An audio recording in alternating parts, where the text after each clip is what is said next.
Welcome to Tech Talk, y'all.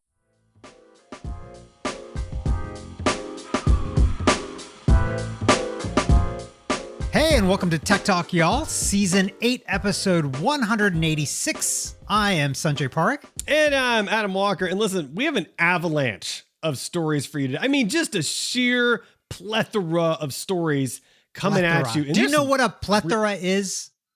It's a lot, right? Yeah. Am I wrong? Do you not know the reference of saying plethora and then being asked what plethora is? I don't think I do. No. That's from the movie Three Amigos, which I'm sure Shannon has not seen. Oh man, listen, Three Amigos is classic. How did I miss that? I gotta go back and watch it now. Steve Martin? That is Steve Martin, Martin Short, and Chevy Chase, right? Yeah. Oh yeah. Chevy Chase was the third one. Yeah. Just so classic. Classic. Well, listen. We have a lot coming at you, and it's going to be great. And you want to just buckle your seatbelts because there's some really interesting stuff this week. Plus, of course, Weird and Wack. We have 3 good ones and Tech Recs. So let's just dive in. Sanjay, what's our first article? So first up, Google goes nuclear against Roku by adding the YouTube TV to the main YouTube app. We've talked about this a few times. There has been this issue ongoing between Google and Roku about pricing or promotion of YouTube TV, and they haven't been able to come to terms. There was discussion. They pulled the YouTube TV app from the Roku App Store, but the people that already had it installed could still keep it.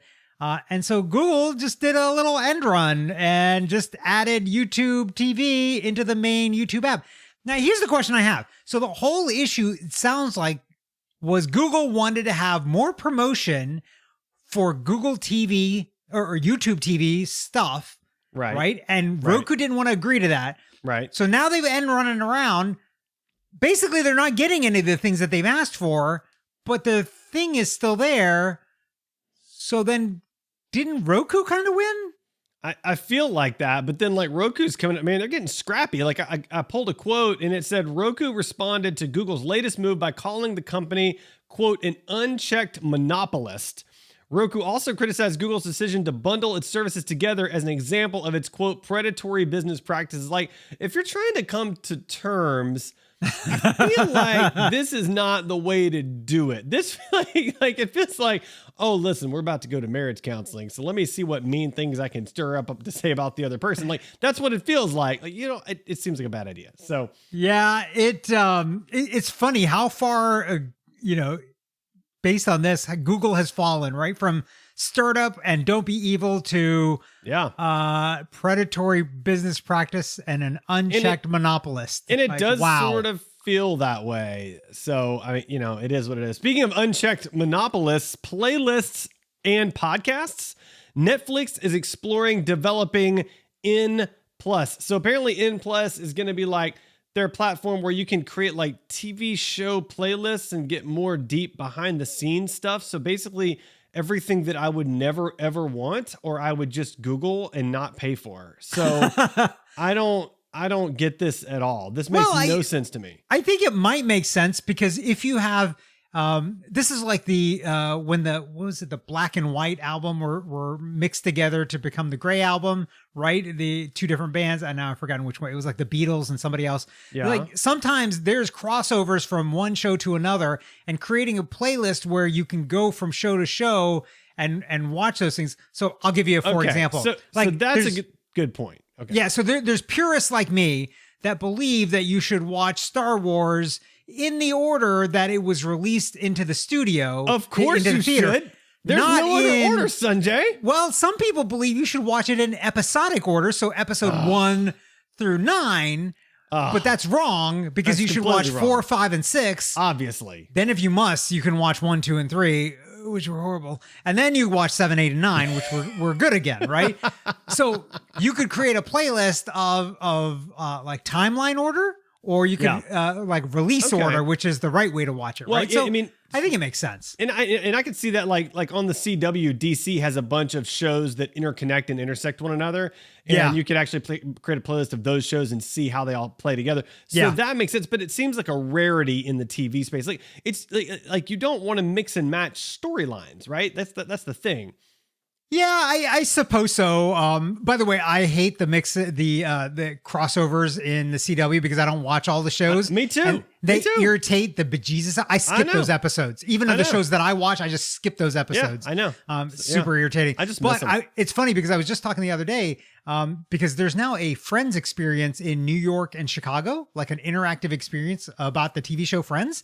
And I was telling my wife, I was reminding her that I think she remembered it too, but Friends was actually in the same universe as Seinfeld and as Mad About You. Because I watched all three of those shows. The characters actually interacted across all three of those shows. And so it would actually be interesting to have a playlist that actually merges all three of those shows based on the timeline of things that are happening. Now that would be cool. That would be cool. I'll give you that. All right.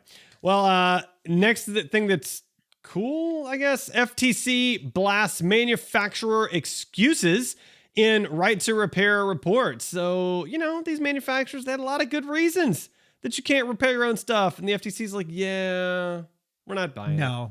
No. Like soldering in hard drives into a motherboard so that you can't remove it. That's not really a good reason to not allow people to replace it. Like there's no justifiable reason that you need to solder in RAM and hard drives into your product. Like that's not a thing. Right. Nobody else does that. Right. So I like this a lot. We have talked about these issues almost since the beginning of Tech Talk Y'all, right? With the John Deere tractors and things like that. Like, look, people should have the right to, because honestly, there's an environmental impact to this. And this should actually hit these companies' environmental reports too, that they're being bad for the environment. Yeah. Because if you can't repair things, you are more likely to just toss it and throw it away and get a new one. Right. Of course, we're talking about small things, not tractors. You're not really going to throw a tractor away. I mean, maybe you do.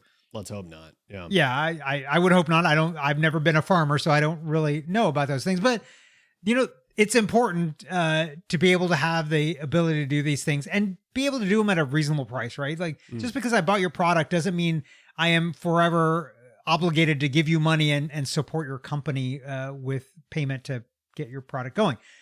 Talking about somebody that wanted to repair a product and probably shouldn't have, but I don't know. A Florida man tries to track his robbery victim by attaching an iPhone to his car, police say. I feel like you read that title wrong. Let me try that again, because you have to put the emphasis on Florida man. Oh yeah, so it's Florida man tried to track his robbery victim by attaching an iPhone to his car, police say. See, it's really, you got to really put the emphasis on Florida man. Yeah, I missed that. So I don't think he even tried. He apparently did it, right? Because they found the phone in a waterproof bag attached to the bumper of this car and with magnets. Yeah, with magnets. Yeah, not good. Maybe. Yeah, that's totally possible. Like, it never would have occurred to me. Like, you know what? Let me go. I'm gonna go steal somebody's identity, because this is what he did. He stole somebody's identity. He went and bought an iPhone. He activated the iPhone under a false identity as well. Then he took that new iPhone and put it in some kind of like Ziploc bag with magnets attached to it or whatever. And he attached it to the under part of the car so that they could use the, Find My iPhone tracking to track the vehicle to go and rob this guy. Because apparently the guy had come out of like Louis Vuitton with some bags at the mall. And that is some next level, like, I'm going to be shady tracking with this $1,000 phone sort of stuff. But honestly, like, that's kind of where we're at, right? I mean, people are talking about how AirTags are scary because you can track people. It's $100. You can track people. But honestly, like, to our point, like, you can just do it with an iPhone if you want to.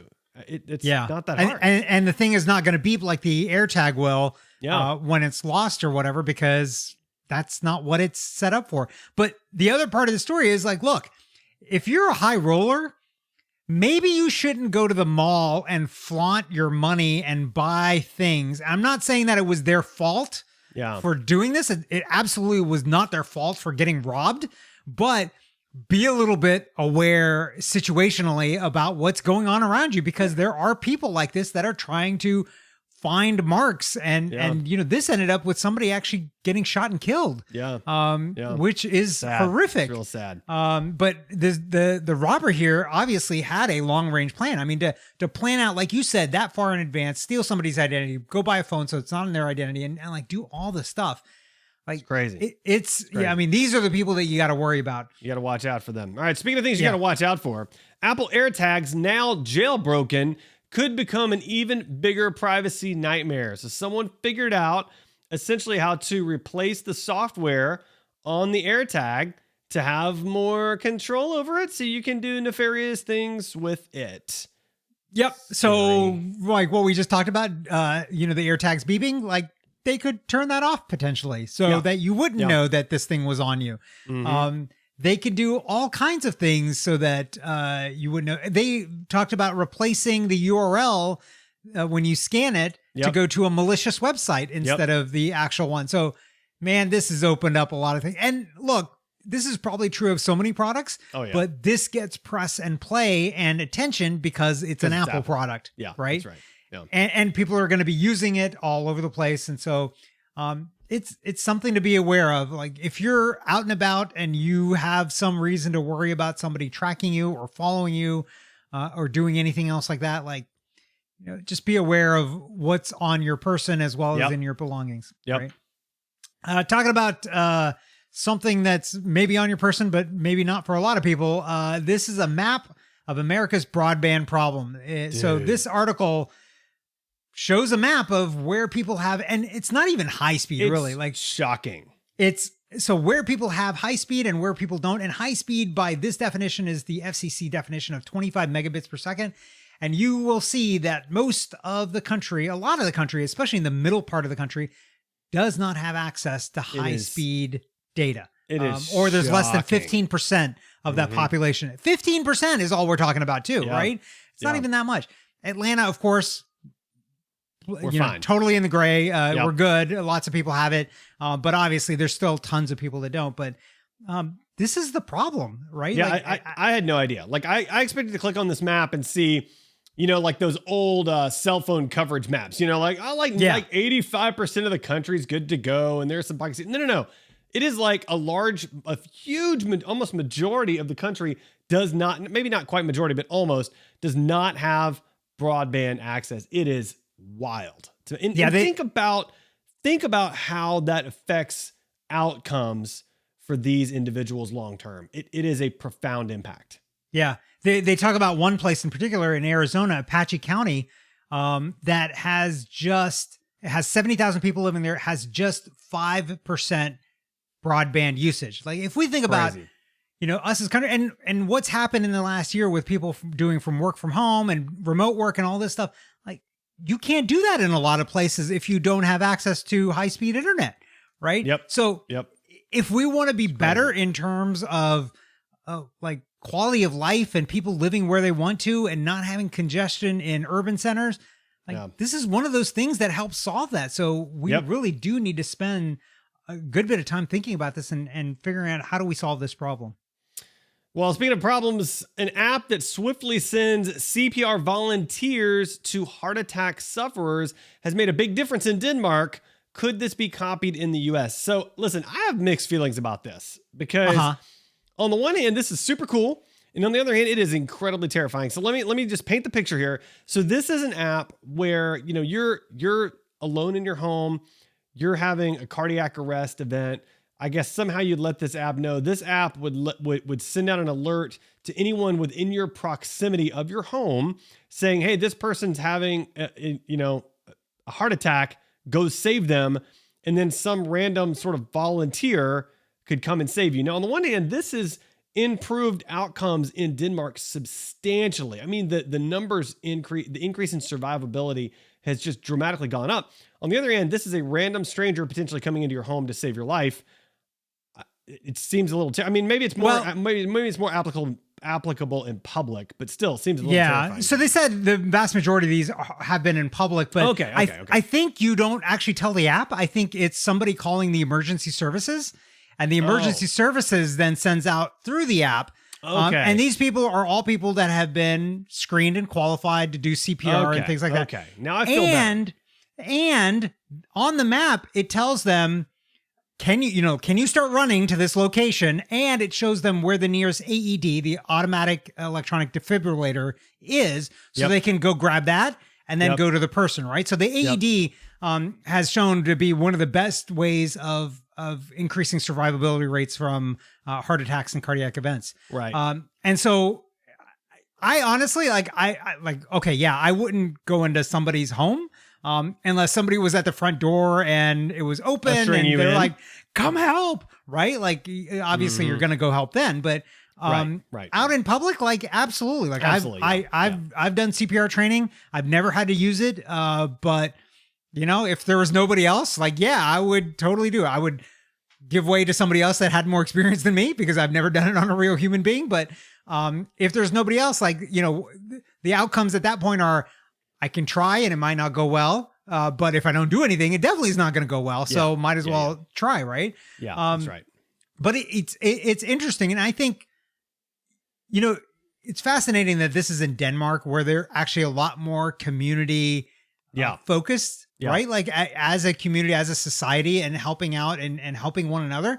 And it made me, in reading this article, it made me think about us as a country. And I've tweeted some things this week about just kind of some of the craziness that's been going on and where we are as a country. And I wonder if something like this would actually bring us closer together as a society, right? Like, people actually helping one another and being able to help a lot more quickly than the paramedics could get to you, right? Because they're somewhere else and you just happen to be close to somebody that's having a heart attack.